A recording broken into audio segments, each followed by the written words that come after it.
சிஆர்பிஎஃப்ல தான் வேலை பார்த்துட்டு இருக்கேன் ஜம்மு காஷ்மீரில்.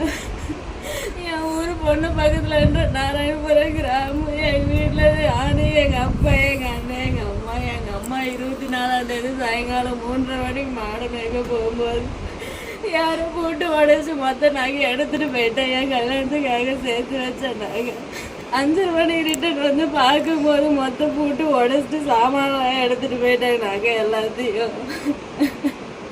6 மணிக்கு எங்கள் அப்பா ஆடு மேய்ச்சிட்டு வந்து பார்க்கும்போது ஒரு நகையும் கூட இல்லைன்னு சொல்லிட்டு எங்கள் அப்பாவும் எங்கள் அம்மாவும் உட்காந்து ஓடாவிட்டு எங்கள் அண்ணன் வேலைக்கு போயிட்டு ரிட்டன் வந்து பார்க்கும்போது அவங்க அழுதுட்டு இருந்தது பார்த்து கேட்டுட்டு போலீஸ் ஸ்டேஷனில் போய் கம்ப்ளைண்ட் கொடுத்தா. ஜூன் மாதம் 24ஆம் தேதி நைட்டு.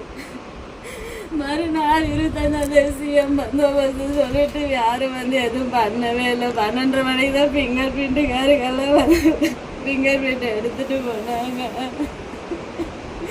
எஃப்ஐஆர் காப்பி கூட போடாமல் 28ஆம் தேதி தான் எஃப்ஐஆர் காப்பி போட்டு கொடுத்தாங்க. நான் எல்லா விதத்துலேயும் ட்ரை பண்ணி பார்த்துட்டு கேஸ் எந்த இடத்துல எதுவும் எடுக்க மாட்டேன்றாங்க. என் வீட்டில் யாருக்கும் எந்த இது பண்ண முடியாமல் நிற்கிறாங்க.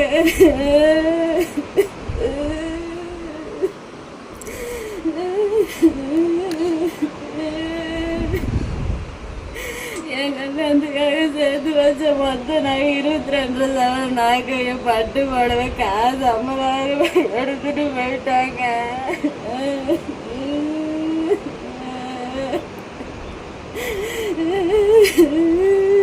எல்லா விதத்துலையும் ட்ரை பண்ணி பார்த்துட்டு யாரும் எனக்கு ஹெல்ப் பண்ணுற மாதிரி இல்லையே.